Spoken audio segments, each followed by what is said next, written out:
Amém? Eu queria que você fechasse seus olhos agora. Eu queria que você pensasse um pouco por que é que você está aqui nessa noite. Em busca do que você veio aqui nessa noite. Senhor Jesus, nós queremos nos colocar diante do Senhor. Somente a Tua paz excede todas as coisas na nossa vida. O Senhor é o único que pode nos tomar em Teus braços e nos conduzir, Senhor, acima dos nossos problemas, acima de nossas lutas. O Senhor é aquele que literalmente nos carrega no Seu colo, Senhor Jesus. Eu sei, Senhor Jesus, que muitas vezes o Senhor permite que andemos também, Senhor, por nossas próprias pernas, Senhor. Porque nós precisamos, Senhor. Nós precisamos, Senhor Jesus, de muitas vezes sentir o gosto da terra, Senhor. Nós precisamos muitas vezes, Senhor, escalar os montes, Senhor. Precisamos ralar, Senhor, nossos joelhos. Precisamos disso, Senhor, porque é isso que nos torna homens e mulheres, Senhor. É isso que nos transforma, Senhor, em homens e mulheres segundo o Teu coração. Por isso, Senhor Jesus, Tu és o nosso Senhor, o nosso Deus, aquele em quem cremos. Nós invocamos o Teu Espírito neste lugar. Que o Espírito Santo neste lugar seja livre e venha trazer nessa noite nas nossas vidas aquilo que somente o Senhor pode. Oh, Jesus. Para a glória do Teu nome nós oramos, Senhor. Amém.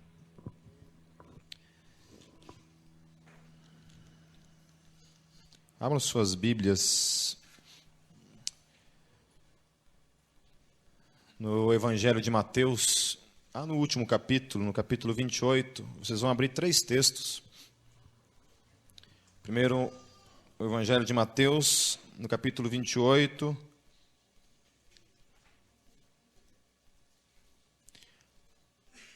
O versículo 18, 19 e 20. Mateus capítulo 28, versículos 18 em diante. Diz assim: Então Jesus aproximou-se deles e disse: Foi-me dada toda a autoridade nos céus e na terra. Portanto, vão e façam discípulos de todas as nações, batizando-os em nome do Pai e do Filho e do Espírito Santo, ensinando-os a obedecer a tudo o que eu lhes ordenei, e eu estarei sempre com vocês até o fim dos tempos. E agora eu quero que vocês abram o Evangelho de Marcos, no capítulo 16, versículo 17 e o versículo 18.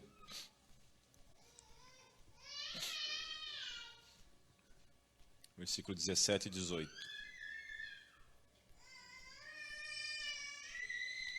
Marcos 16, versículo 17 e 18. Diz assim: Esses sinais acompanharão os que crerem. Em meu nome expulsarão demônios, falarão novas línguas, pegarão em serpentes, e se beberem algum veneno mortal, não lhes fará mal nenhum. Imporão as mãos sobre os doentes, e estes ficarão curados.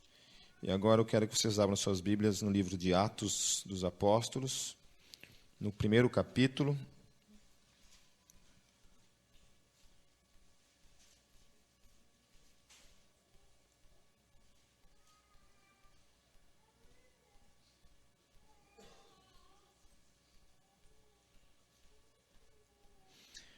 O versículo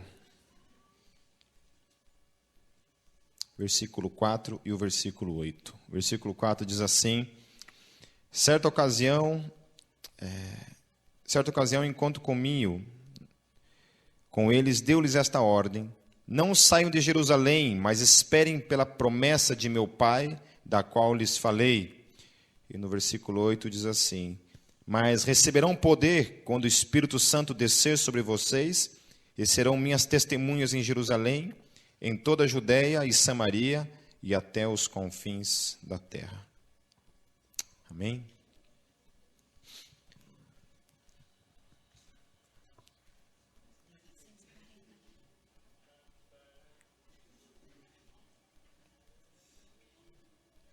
Vamos bater palmas aí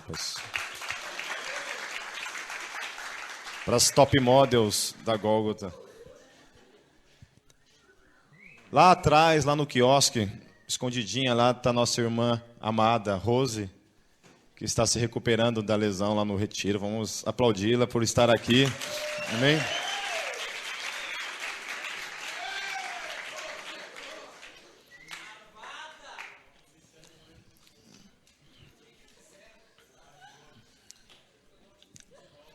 Amém? Vamos lá, então. Quando a gente lê esses textos, falando de poder, falando de sinais, falando de milagres, falando de discipulado, falando de tantas coisas, né, que envolvem o reino de Deus, nós sempre temos uma péssima mania, como humanos, de compartimentar o cristianismo, né? A gente sempre está compartimentando ele em partes que nos interessam, e principalmente aquelas partes que talvez exijam um pouco mais de renúncia, e da nossa parte, a gente acaba sempre deixando um pouco de lado. Então, apesar de que eu creio de que cada um foi chamado para algo, eu creio também naquilo que Paulo fala, que todos nós devemos buscar os melhores dons. Ou seja, se nós devemos buscar, isso denota que alguns dons só são recebidos quando a gente se propõe a buscar. Eles não são necessariamente algo que a conversão traz sobre a tua vida, e isto, né, de maneira comum, isso flui de você. Alguns dons, eu creio que a partir do momento que você entrega a sua vida para Cristo, o teu ministério e o teu chamado já se encaminham para a direção daquilo que Deus projetou para a sua vida. Mas há algumas coisas no reino de Deus que, se eu e você não nos propusermos a buscar de fato, talvez nunca acontecerá. Então, quando a gente está lendo Jesus falando da autoridade que foi dada a ele, e portanto foi dada a mim e a você, e Jesus fala assim: portanto, ide e pregai o evangelho a toda criatura. O que isso incomoda na minha vida? O que isso gera na minha vida quando eu me deparo com essa palavra? Isso daí é uma coisa que a gente, na hora que escuta ele, a gente já pensa, sei lá, em Reinhard Bonnke, em Billy Graham, em um ministério de evangelismo da comunidade, alguma coisa assim, né? E eu não sei por que a igreja, na história, ela esqueceu um pouco da sua tarefa principal nesse mundo. A principal tarefa minha e tua nesse mundo, diante dos seres humanos, é o anúncio do evangelho. Aí as formas que isso vai ser, né, realizado, essa tarefa, vai depender muito daquilo que você tiver a ousadia de fazê-lo. Eu conheci uma menina, eu não conhecia ela pessoalmente, mas eu ouvi falar dela, que ela ficou paralítica, então ela tinha um desejo muito forte de pregar o evangelho. Como ela não podia sair de casa, né, para ir nas ruas pregar o evangelho, ela começou a usar uma estratégia de entrar em sites de amizades e contactar essas pessoas e conseguir o e-mail dessas pessoas. E a moral da história é que hoje ela evangeliza milhares de pessoas, centenas de milhares de pessoas através de e-mails, né? Vai mesmo e prega o evangelho e faz o apelo, e muita gente tem tido um encontro com o Senhor Jesus através dessa ferramenta poderosa, né, que ela simplesmente ouve, de alguma forma, Jesus falando ide, e esse ide incomoda ela.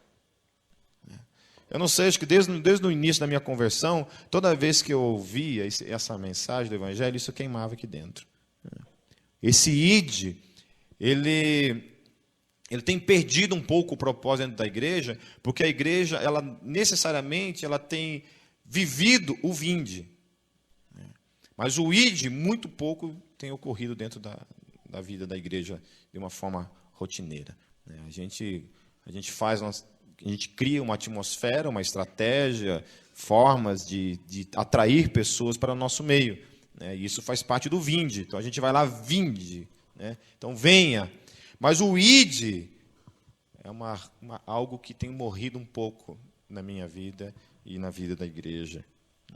Poucos têm abraçado literalmente esse ministério, essa responsabilidade de pregar o evangelho para toda a criatura que está por aí. Então Jesus ele começa a falar também de uma outra coisa também que tem que acompanhar necessariamente a vida e o meu e o teu ministério. É algo chamado prodígio, é algo chamado milagre, é algo chamado sinal. Quando a gente lê o Evangelho, a gente sempre vai tentar pegar essa parte do Evangelho e a gente vai deixar ela um pouco de lado. Por que vocês acham que a gente faz isso? O que denota quando a gente está falando de milagre, de cura, de expulsar demônios, de tratar com essas questões da espiritualidade, mais no que diz respeito às áreas do sobrenatural, né? Por que vocês acham que, quando chega nesse quesito na minha vida e na tua vida, isso, de alguma forma, rapidinho, ela é deixado de lado? O que vocês acham? Oi? Medo. Pode ser medo. Por que medo? Não, primeiro medo, o ignorante. Estou perguntando o medo. Por que medo, Bob? Oi, tudo bom? Porque para você mexer com essas questões, você tem que sair da zona de conforto que você tem, porque você tem que buscar mais esse lado. E é um desconhecido, uma parada que, né, vai mexer com essas questões de demônios. Medo. Você não gosta disso? Tem medo?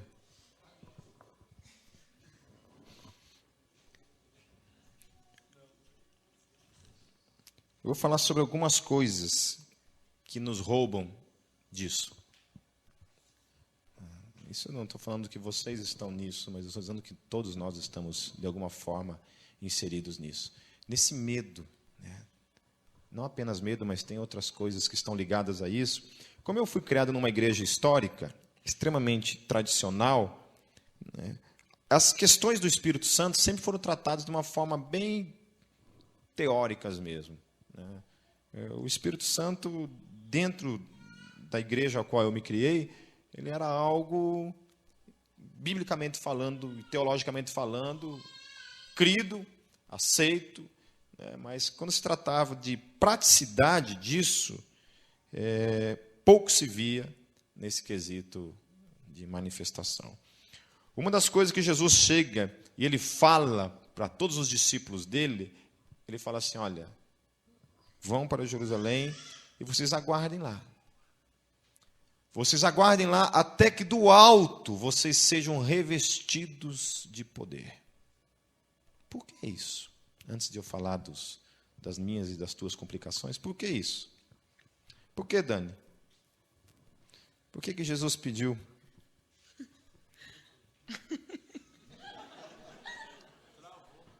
Comeu banana? Por que vocês acham?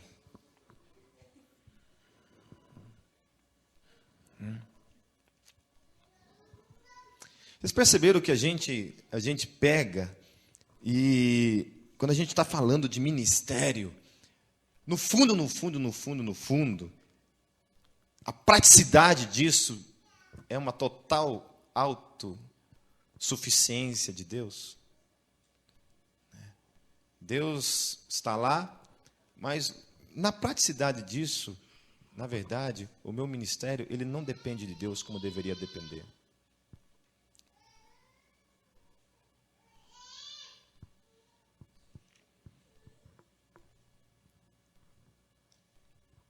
Ele não deveria depender, né, tanto de mim como tem dependido. Vamos orar primeiro, gente. Eu estou sentindo de novo a mesma coisa que eu senti domingo passado. Não sei o que está acontecendo, mas tem algo se levantando contra essa igreja, e eu não sei se vocês têm discernido isso.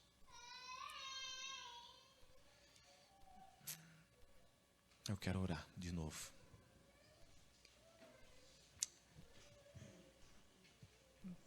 Deus, se até aqui, Senhor, nós temos falhado para contigo, Senhor, e na praticidade da nossa vida, Senhor, nós temos vivido, Deus, um ministério de autossuficiência, Senhor, onde nós estamos falando o tempo todo na nossa vida, que nós não dependemos de Ti, Senhor. Nós queremos, em nome de Jesus, nessa noite, pedir perdão por isso, Senhor. Pedir perdão diante do Senhor e Te dizer, Senhor, que nós reconhecemos, diante de Satanás e do inferno, que nós não somos nada sem o Senhor. Que o nosso ministério não é nada, que essa igreja não é nada, que todos que estão aqui sem o Senhor não são nada. Nós precisamos do Senhor na nossa vida. Por isso, como autoridade do Senhor neste lugar, eu quero ordenar agora em nome de Jesus que todo espírito contrário ao Espírito Santo de Deus, eu ordeno que saia deste lugar agora em nome de Jesus. Toda a voz do diabo que está aqui para tirar a nossa mente do foco que é o Senhor Jesus Cristo, eu ordeno agora em nome de Jesus que você saia deste lugar para a glória do Senhor Jesus. Eu ordeno agora. Satanás, você não é bem-vindo neste lugar. Você é expulso deste lugar em nome de Jesus. Amém? De modo geral, o que acontece é que eu e você, nós não estamos dispostos, de alguma forma, a ter esse revestimento de poder. Esse revestimento de poder na minha vida e na tua vida, ele é de alguma maneira, ele é um incômodo para mim e para você. Porque aquilo que o Bob falou, ele tem que me tirar da zona de conforto. Porque para que eu seja revestido de poder, a primeira coisa que eu tenho que ter na minha vida é uma vida de oração. Se eu não tenho uma vida de oração, pouco poder, pouca coisa eu verei na minha vida e no meu ministério acontecer. Isso é uma coisa que eu e você, nós temos que ser lúcidos e bem práticos nessa questão. Se eu quero que a minha vida seja uma vida cheia de Deus, cheia do Espírito Santo de Deus, e que realmente essa minha vida, ela cause algum tipo de impacto lá fora no mundo, sem oração, eu estou vivendo uma mentira na minha vida e uma contradição por excelência. E a pergunta que Jesus tem para mim e para você, assim, o que eu e você vamos fazer com essa ordenança dele, com essa promessa dele? Essa promessa dele, apenas alguns poucos vivenciarão, ou eu e você estamos dispostos mesmo a abraçar isso em nome de Jesus para o resto da nossa vida? Ou eu e você estamos dispostos até o fim dos nossos dias, o dia que nós tivermos que encarar a morte de frente, eu vou olhar para trás e vou ver que a minha vida foi uma vida infrutífera, por uma simples razão: eu não orei.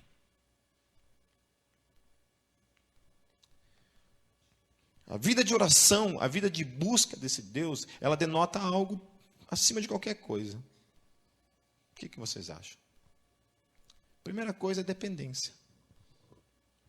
Então, se eu não dependo de Deus, né, se não é Deus o motor que empurra o meu ministério, a minha vida, o meu casamento, a minha paternidade, a minha filiação, se não é Deus que está empurrando isso e manifestando de alguma forma o reino dele aqui nesse mundo, né, como é que eu vou fazer isso por mim mesmo? Né?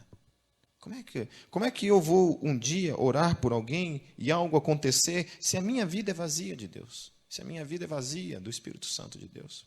Quando Jesus começa o ministério dele, ele começa como? que é a primeira coisa que ele faz quando ele se propõe a, de uma vez, dar início ao seu ministério? Ele vai para um deserto. E ele começa a orar. E ele começa a buscar a Deus. Ele fica 40 dias em jejum e oração, orando e buscando a Deus. Quando ele está revestido da presença de Deus, quando ele está cheio de Deus, ele sai e durante 3 anos do seu ministério, esse homem aprontou o que vocês estão vendo hoje aí. Você está aqui porque Jesus, a primeira coisa que ele fez na sua vida foi renunciar a tudo. Eu acho que essa desculpa que nós damos muitas vezes de que orar pelos outros e não ver, muitas vezes, uma manifestação do milagre de Deus, e a gente fala assim, né? Ah, Deus não quis.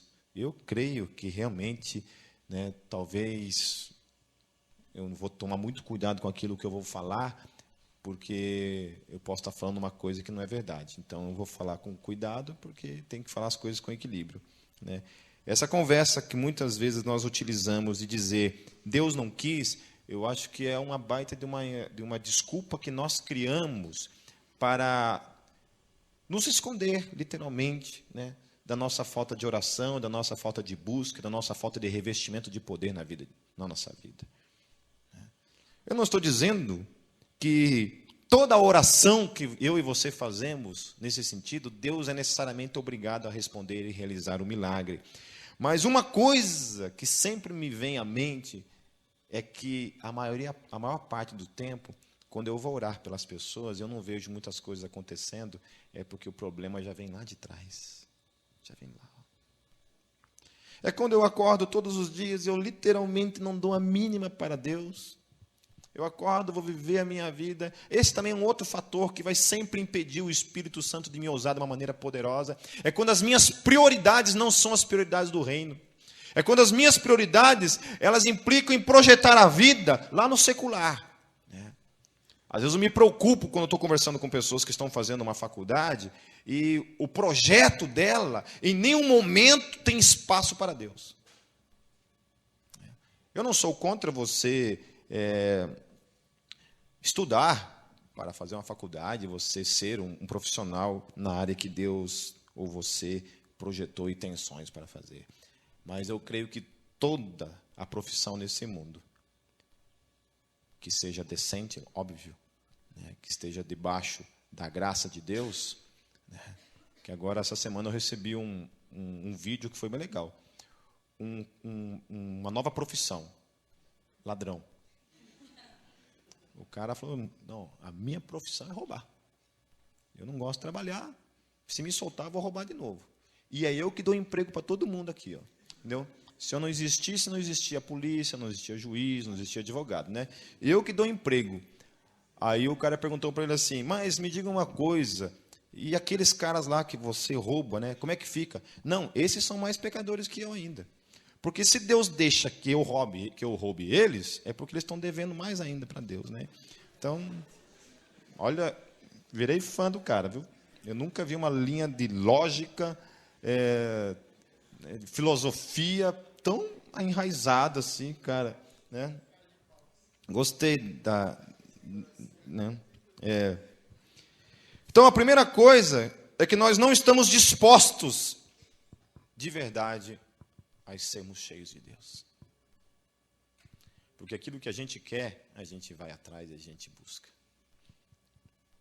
Nós não somos porque nós não queremos. E se nós não queremos, significa que isso que está sendo colocado para que eu e você desenvolva na vida, está sendo ignorado.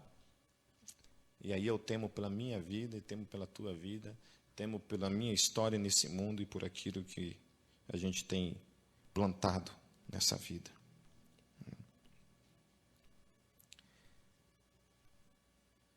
Uma outra coisa também que está ligada ao porquê que eu não sou uma pessoa cheia de Deus e muitas vezes o milagre não está sendo manifestado na minha vida, é porque eu não tenho paciência para esperar no Senhor.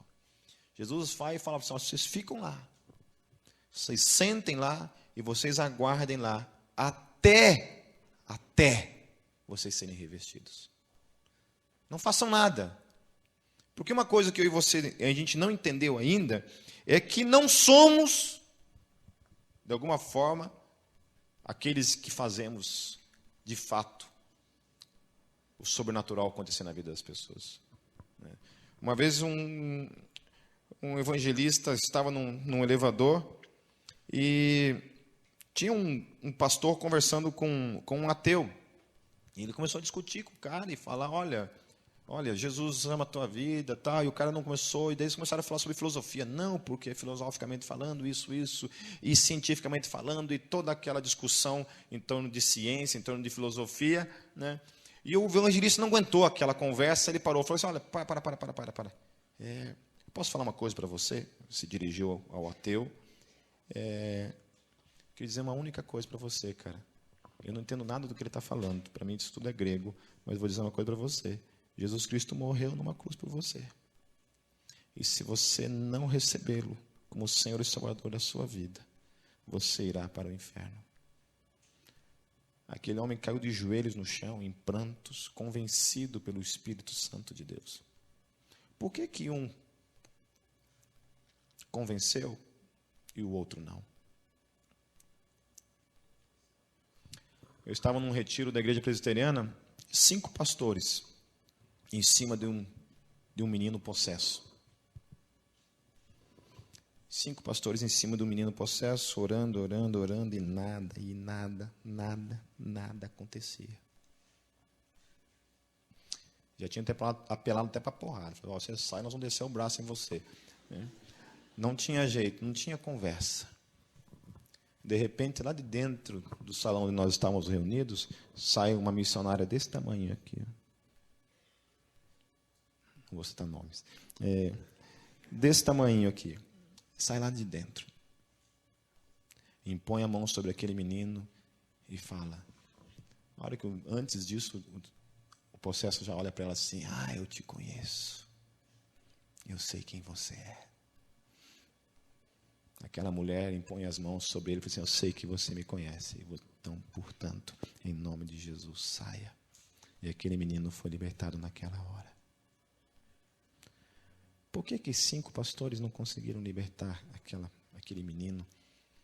E uma missionária que saiu lá de dentro conseguiu fazer o prodígio. Vocês acham que foi ela? Porque eram 5 homens, Rose? Legal, né? Uma mulher vale por 5, é isso? Vocês acham que foi ela?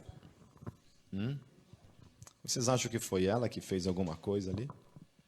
Vocês acham que aquele evangelista que estava naquele elevador, foi ele que fez alguma coisa? Pastor Wildenberg, pai na fé da Kátia, praticamente, foi o homem que levou a Kátia a Cristo. Num retiro, ele me contou uma experiência que ele ficou 40 dias, 40 ou 30, não lembro se foi 30 ou se foi 40, sei que foi um bocado de dia, em jejum e orando. Quando ele saiu desse período de oração, em que ele realmente ficou recluso, ele não teve acesso com a vida secular, ele ficou recluso mesmo e se voltou unicamente para uma vida de oração e de comer da palavra. Quando esse homem saiu dessa reclusão e começou a andar nas ruas, ele me contou uma experiência, falou assim, Pipe, aquele dia que eu saí, o primeiro dia que eu saí na rua, eu saía e caía gente possessa para tudo que é lado. Eu não sei quantas pessoas eu orei e expulsei demônios naquele dia. Foi ele. Quando a gente lê na Bíblia lá que Moisés entrava no tabernáculo, e toda vez que ele saía do tabernáculo, ele tinha que colocar um véu na cara. Porque a presença de Deus na vida dele era tamanha que as pessoas não conseguiam olhar para o rosto dele, e as pessoas ficavam com medo porque ele parecia um fantasma. Vocês acham que Moisés apertava o botãozinho, ligava uma lâmpada dentro dele assim?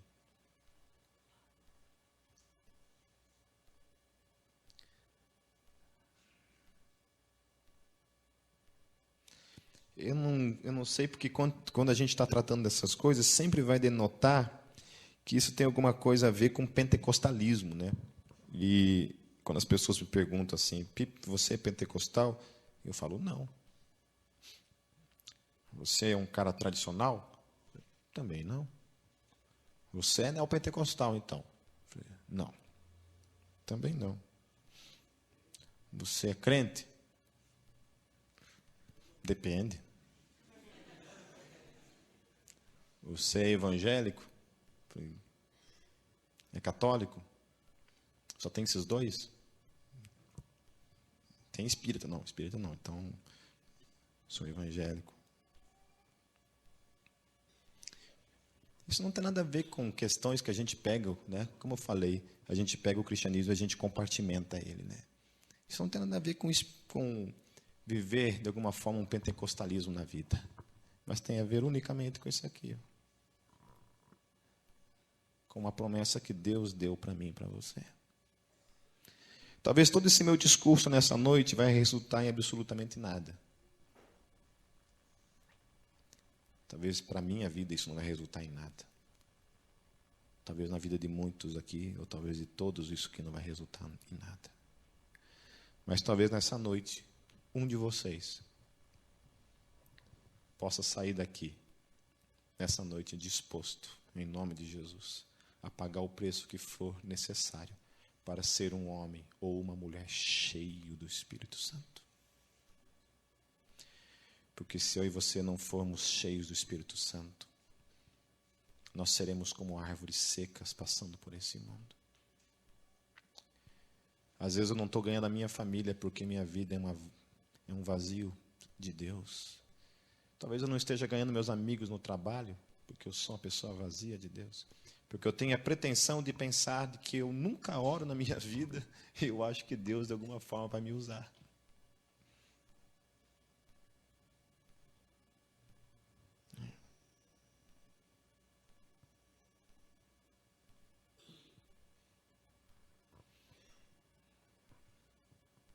Não sei quanto a vocês, mas eu estou cansado disso na minha vida.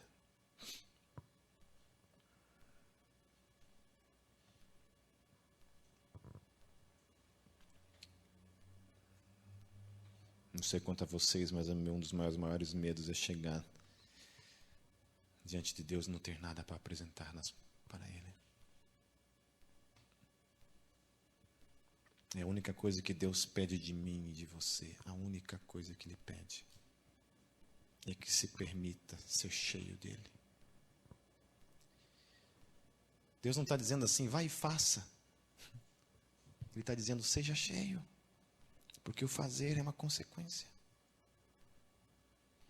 Talvez seja a hora da gente parar de fazer as coisas para Deus, porque não está resultando em nada.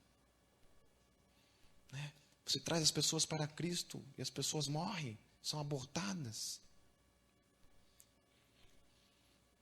Eu oro pelas pessoas, nada acontece. O meu ministério não tem frutos. O meu casamento, a minha vida não muda. A minha família não muda. Por quê?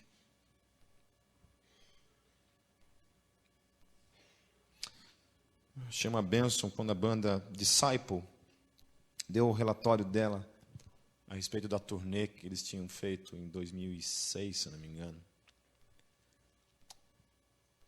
50 conversões por shows. Aí eu olho para a minha banda assim, né? Qual é a desculpa que eu dou para que a mesma coisa não esteja acontecendo?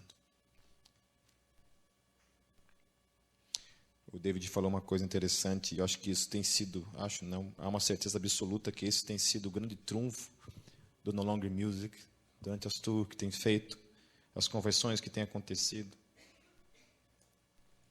Uma das coisas interessantes que acontece na pré-tour do No Longer Music é que eles se desvinculam de qualquer tipo de programação que rouba eles de estar na presença de Deus, orando e buscando. Então, durante toda a tour, não se toca em bebida alcoólica de nenhuma espécie, não se assiste televisão, nenhum canal, nada. E durante um mês, a vida da banda é orar e ensaiar. Orar e ensaiar. Orar e ensaiar. A gente marca um ensaio do teatro, a gente ensaia 2 horas e ora 5 minutos. A gente marca um ensaio do Ministério de Louvor, a gente ensaia 2 horas e ora 1 minuto. A gente vem para o culto, a gente quer ver que Deus faça alguma coisa aqui. Chega todo mundo, né? Alguma coisa tem que acontecer na minha vida. Mas a gente em nenhum momento orou durante a semana pelo culto. A gente não orou pelo Ministério de Louvor. Nós não oramos pela liderança. Nós não oramos pela manifestação do milagre de Deus aqui dentro. E eu creio em nome de Jesus que se você começar de fato a buscar a Deus, e quando você adentrar naqueles portões, você adentrar cheio do Espírito Santo, esse lugar será inundado da presença de Deus de uma maneira tão grande que talvez nunca foi visto em Curitiba os milagres que Deus operará no nosso meio. Mas se eu e você não orarmos, tudo isso daqui é mero discurso. Eu quero que você feche seus olhos.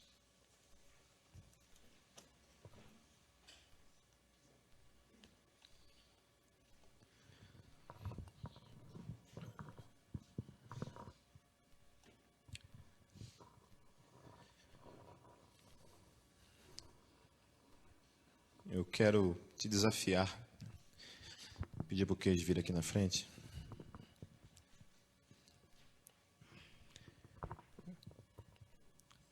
Eu quero te desafiar em nome de Jesus. Que você nessa noite, eu quero que você pense primeiramente a respeito disso. Como está a sua vida? Como está a sua vida? Diante disso que nós tratamos nessa noite. Quanto tempo você tem orado por dia? Eu poderia perguntar para todos aqui nessa noite, quantos têm certeza da salvação? E eu sei que talvez todos levantariam suas mãos e diriam, eu tenho certeza disso. Agora, se a mesma pergunta fosse direcionada a quantos aqui estão cheios do Espírito Santo, quantos poderiam levantar as mãos aqui nessa noite? Então, se você está cansado de ver uma vida cristã vazia de Deus, vazia de propósito, de oração, se você está cansado de não ver nada acontecer na sua vida, no seu ministério, na sua família, no seu trabalho, se você quer fazer um compromisso com Deus nessa noite, de dizer para Ele, Senhor, até aqui, a minha vida, Senhor, foi uma vida, Senhor, de fuga, de viver um compromisso, uma vida cheia do Senhor. Eu quero te dizer nessa noite, Jesus, que eu quero ser cheio de Ti.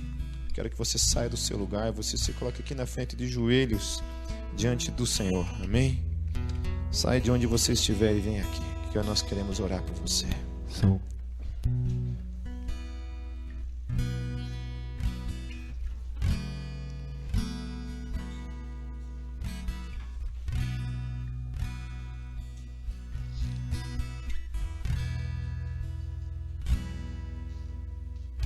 Jesus, nós te louvamos, Senhor. Primeira coisa que eu quero que você comece a falar para Deus é que você comece a pedir perdão para Ele em nome de Jesus. Fale para Ele, Senhor Jesus, me perdoe, Senhor. Me perdoe porque eu não tenho te buscado como deveria, Senhor. Me perdoe, Senhor, porque eu tenho vivido, Senhor, uma vida medíocre diante do Senhor. Me perdoe, Senhor, porque as pessoas não têm te visto na minha vida, Senhor.